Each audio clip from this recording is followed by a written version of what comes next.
నమస్తే welcome to special drive. ఇక పాకిస్తాన్ పరిస్థితి పెనం మీద నుంచి పొయ్యిలో పడిన చందంగా మారుతోంది. ఇంటా బయట గందరగోళంతో బిక్కచూపులు చూస్తోంది. ఓవైపు బలూచిస్తాన్, మరోవైపు పీఓకే పాకిస్తాన్ను ఉక్కిరిబిక్కిరి చేస్తోంది. ప్రజాస్వామ్యాన్ని అపహాస్యం చేస్తున్న పాక్ పాలకులకు కంటి మీద కునుకు లేకుండా చేస్తున్నాయి ప్రస్తుత పరిస్థితులు. ఇమ్రాన్ ఖాన్ బయటకు వచ్చేందుకు శతవిధాల ప్రయత్నాలు చేస్తున్నారు.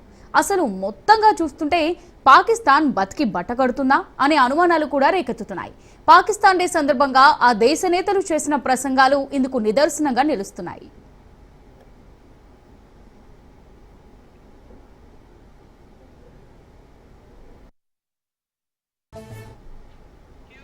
పాకిస్తాన్ డే సందర్భంగా అధ్యక్షుడు ఆసిఫ్ అలీ జర్దారీ పాకిస్తాన్ సైన్యాలు ఎలాంటి త్యాగమైనా చేయడానికి సిద్ధంగా ఉన్నాయన్నారు.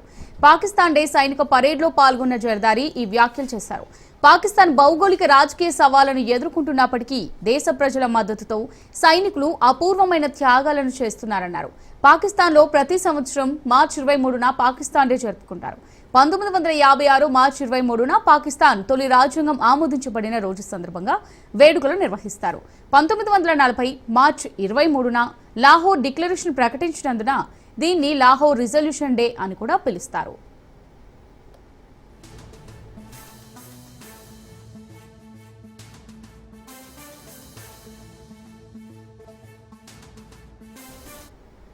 భారతదేశంపై మరోసారి పాకిస్తాన్ అధ్యక్షుడు ఆసిఫ్ అలీ జర్దారీ అక్కసు వెళ్లగక్కాడు.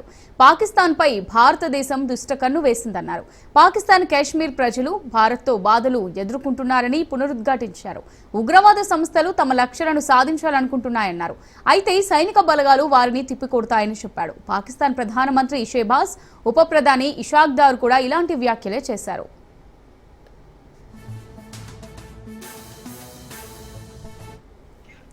పాకిస్తాన్ తీరు గురువిందగించు చందంగా ఉంటుంది. ఎప్పుడూ తన నలుపు చూసుకోదు, కానీ వాళ్ళిలా వీళ్ళిలా అంటూ కామెంట్స్ చేస్తుంటుంది.